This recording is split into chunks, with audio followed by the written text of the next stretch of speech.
আজ অনেক দিন পর তোমাদের সাথে আমি সকালের কাজগুলো না প্রত্যেকটা কাজ শেয়ার করছি অল্প অল্প করে।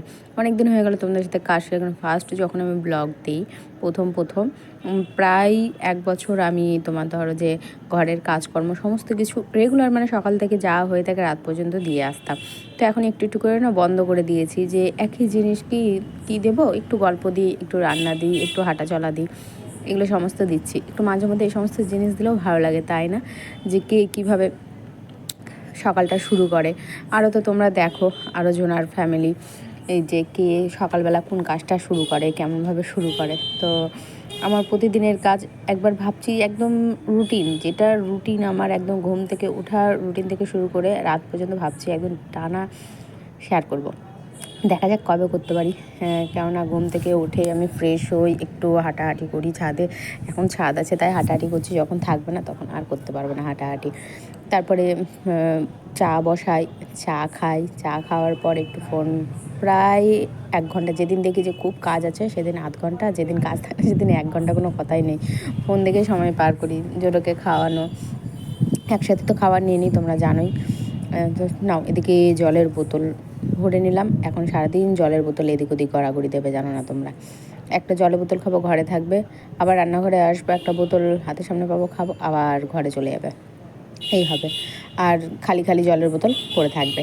এই সিজন আসছে, অসুবিধা নেই, এটা নিয়ে আমার এখন চলতেই থাকবে। বক বক বক বক। চাল ধুয়েও রেখে দিলাম। আর রাত্রেবেলা বাসন ধোয়া হয়নি। রাত্রেবেলা বাসন ধোয়ার কারণটা হয়নি, জল ছিল না। 11:30 বেজে গেছে, দেখছি ট্যাঙ্কিতে জল আসেনি। তারপরে দেখছি জলটা আসলো, তখন আর ইচ্ছে করলো না। তখন 12টা বাজতে 10 মিনিট বাকি, তখন আর ইচ্ছে করলো না। কল ছাড়া ছিল, যেন বুঝতে পারবো বলে রাখা রাখাই ছিল বাসন। তো চলো বাসনগুলো মেজে ধুয়ে উঠে তারপরে যাব ঘরের কাজে। ঘরে আজকে বিছানার চাদরটা চেঞ্জ করব। এর আগেও প্রায় 3টে চাদর চেঞ্জ হয়েছে, যেটা তোমাদের সাথে আর শেয়ার করা হয়নি, দেখানো হয়নি। কি দেখাবো বলো তো, এটা বিছানা চাদর চেঞ্জ করা একটু মাঝে মধ্যে ঠিক আছে, তাই না? আর তো আমি তো হাতের মতো ফুলে যাচ্ছি দিনকে দিন, কী করে তাও বলতে পারছি না। রাতে তো ভারী খাবার খাওয়াই হয় না, খুবই হালকা খাবার খাই। তার সত্ত্বেও আর দুপুরবেলা সেই একবার খাওয়া হয়।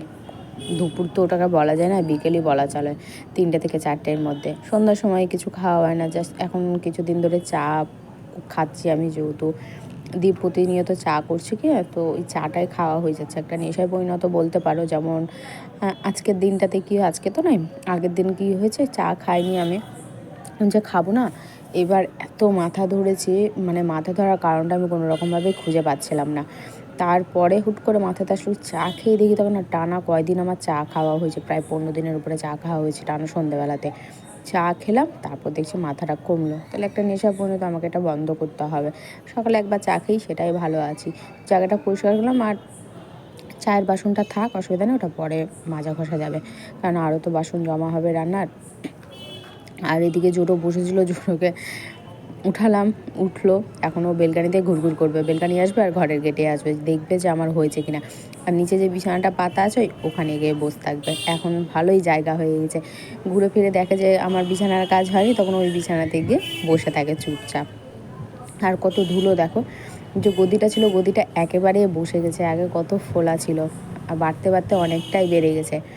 তো এর থেকে মনে হয় না আর বাড়বে। যদি এর থেকে আরেকটু বাড়তো, তাহলে যে একটা সিঙ্গেল তোষক দেওয়া ছিল সেই তোষকটা নাই উঠানো যেত, তো অসুবিধা নেই, থাকে। এখন কোনো কিছু করছি না এই কারণেই, যদি একটা জাজিম বানাই, জাজিম এতটাই পরিমাণে ভারী হয়, আর ভাড়া বাড়িতে জিনিস টানার এত কষ্ট। এবার জিনিস টানাতে আমি ছিলাম না, আমার ফ্রিজটার অবস্থা একদম খুবই বাজে অবস্থা করে দিয়েছে, খুবই বাজে অবস্থা করে দিয়েছে। জায়গায় জায়গায় কি দিয়ে যে বাড়ি মেরে যায় না, প্রত্যেকটা জায়গায় জায়গায় গর্ত গর্ত হয়ে আছে, রং চটে গেছে, মানে ধারণার বাইরে। তো বিছানা চাদরটা সুন্দর করে পেতে নিলাম। এবার আমাকে কাচতেই হবে, আজকালের মধ্যে কাচতে হবে, নাহলে আমি বিছানা চাদর একটাও পাততে পারবো না। একটাও বিছানার চাদর নেই, জানো না কী বলবো।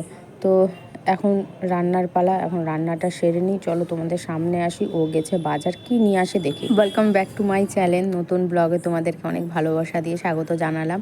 তো এটাই আমি এখানে তোমাদেরকে বললাম, কিন্তু গান চলছে, আমার মাথাতেই ছিল না যে সাইডের গান এত কাছ থেকে শোনা যাবে, মানে দূরেই চলছে কিন্তু ভালোই জোরে চলছে। কিন্তু বাজার গেছিলো, রুই মাছ নিয়ে এসছে, এটা জানানোর জন্য সামনাসামনি আসলাম। ও রুই মাছটা একটু বেশ ভালোই চেনে, এখন দেখতে হবে যে পিস কীভাবে নিয়ে এসছে, কেননা একটা স্বভাব আছে, ও বাজারে গেলে নাকি সবজি বাজার বসে না বলে উঠে যায় আর নাকি মাছই পায় না। আমি জানি না ঠিক না ভুল, এটুকুটা শিওর যে ও ফোনে ব্যস্ত থাকে। হ্যাঁ, আমার কাছে কথা হলো তুমি যেই কাজে গেছো তুমি সেই কাজটা ফটাফট করে নাও, তারপর তোমার কাজের ক্ষেত্রে ফোন আসতেই পারে, তুমি ফোনে কথা বলতেই পারো, সেটা অসুবিধা নেই। না, আমি যখন বাজার যাই, ও যখন আমার সাথে যায়, ও ফোনে কথাতেই ব্যস্ত থাকে, ওর কাজ নিয়ে। মানে কি বলবো, কিছু বলারই নেই আমার ওখানে। তো এটাই বলছিলাম যে তুমি শুধু মাছ নিয়ে এসো, কোনো সবজি পাওনি? বলছে যে না, আমি সবজি বাজারে যাইনি। তো আমি বললাম যে সবজি বাজার মাছ বাজার তো এক জায়গাতেই, ডান হাত আর বাঁ হাত একটা ঘরের ভেতরেই বসে, আর তুমি যেখানে রিক্সা ধরছো সেখানেও সবজি নিয়ে বসে, তুমি কিছুই দেখতে পাওনি? আর তো কোনো আওয়াজ নাই। যাই হোক, আমি নিচে গিয়ে নিয়ে এসেছিলাম মাছটা, ও নিচেই থাকলো। আমি ছাদে দাঁড়িয়েছিলাম, তো আমাকে ডাক দিল, দিয়ে আমি নিয়ে আসলাম। ওই জন্য হাঁপিয়ে গেছি বলে এখানে একটা কথাটা একটু থেমে থেমে থেমে থেমে বলছি আমি। আর জোরের শরীরটা আগের থেকে এখন ভালোই আছে, সেই দিনটা একটু যা ছিল। এদিকে ভাত বসিয়ে দিয়েছি, এখন আমার কাজ থাকলো মাছটা ধোয়া। দেখি মাছ নিয়ে আসে তো পুরো মাছই নিয়ে আসে, আবার বলা যায় না, এর আগে দুবার ও এমনি কাটা মাছই নিয়ে এসছে। বড় কাটা মাছগুলো কেটে 250, 300, হাফ কিলো এভাবেই নিয়ে এসছে। তো দেখা যাক, না খোলা অবধি আমি বুঝতে পারবো না। আর কাকের বাচ্চার মধ্যে একটা বাচ্চা বেঁচে আছে, একটা বাচ্চা যেটা ছিল সেটা মারা গেছে। 4টে বাচ্চার মধ্যে 3টে বাচ্চাই মারা গেল, আর একটা বাচ্চা আছে।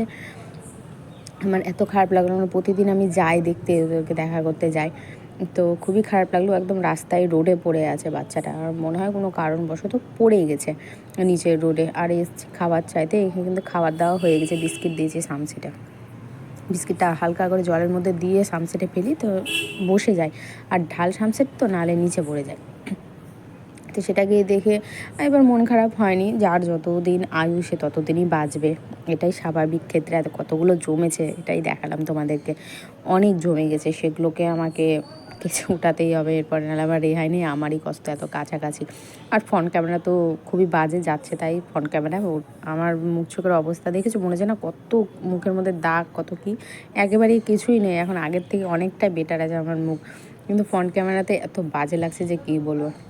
আর বাবু জানলার দিকে মুখ করে বসেছিল, সেটাই দেখাতেছিলাম, তো দেখছি এদিকে মুখ করে বসে আছে। এখন ওকে শিকল দিয়ে আটকে যা গেটটা খুলে দেবো, তাহলে কী বলো তো, ঘরটা একটু নর্মালে হয়ে যাবে। নাহলে ঘরটা একটু মানে হাওয়া বাতাস না ঢুকলে দেখবে কেমনই লাগে।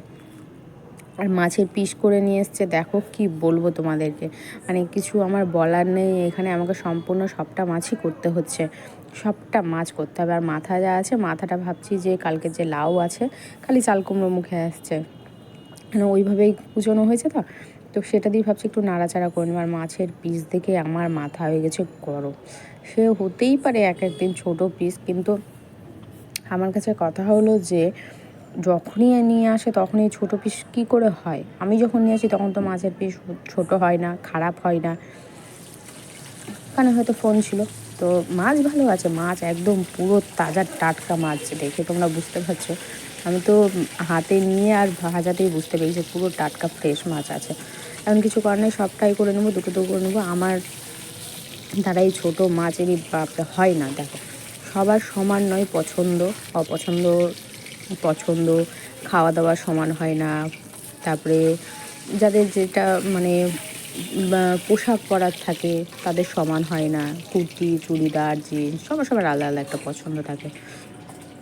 তো এই মাছটা হয়তো অন্যান্যরা খায় এত ছোটো ছোটো টুকরা, অবস্থা বুঝে অবশ্যই অবস্থা বুঝে ব্যবস্থা, এটা আমি অস্বীকার করবো না। কিন্তু যেভাবে ছোটো থেকে খেয়ে এসেছি, দেখবে যেটা চোখে দেখতে পাবে সেটাই কিন্তু তুমি করবে, আর যেটাই শিখে আসবে সেটাই কিন্তু তুমি করবে। তুমি যদি নোংরা থাকতে, তাহলে কিন্তু নোংরা কাজই করতে।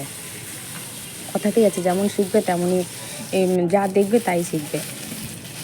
এই যে পরিষ্কার পরিচ্ছন্ন থাকা, এইভাবে খাওয়া দাওয়া, সবই কিন্তু আমার ছোটো থেকে একভাবে দেখে আসা। তো যাই হোক, আমার রান্নাবান্না কমপ্লিট। তো মাছের মাথাটা দিয়ে পুরো একদম নাড়াচাড়া নিয়ে নিয়েছি, লাউ ডালটা গরম করে নিয়েছি, জোরোকা মাছ ভাজা আর ডাল সেদ্ধ দিয়ে খাইয়ে দিয়েছি, ওটা কিন্তু ডাল সেদ্ধ। হ্যাঁ, আর এই হলো একদম ম্যাগির মশলা দিয়ে সিম্পলভাবে হালকা পাতলা মাছের ঝোল করলাম, কলা আর আলু দিয়ে। আলুটা আর একটু পাতলা দিতে হতো, কিন্তু সিদ্ধ হয়েছে, একটু পাতলা দিলে বেশি ভালো হতো। লম্বা লম্বা আলু আমার দেখতে ভালো লাগে মাছের ঝোলে, কার কার ভালো লাগে অবশ্যই কিন্তু আমাকে জানিও। আজকের মতো তাহলে এখানেই বিদায় নিলাম।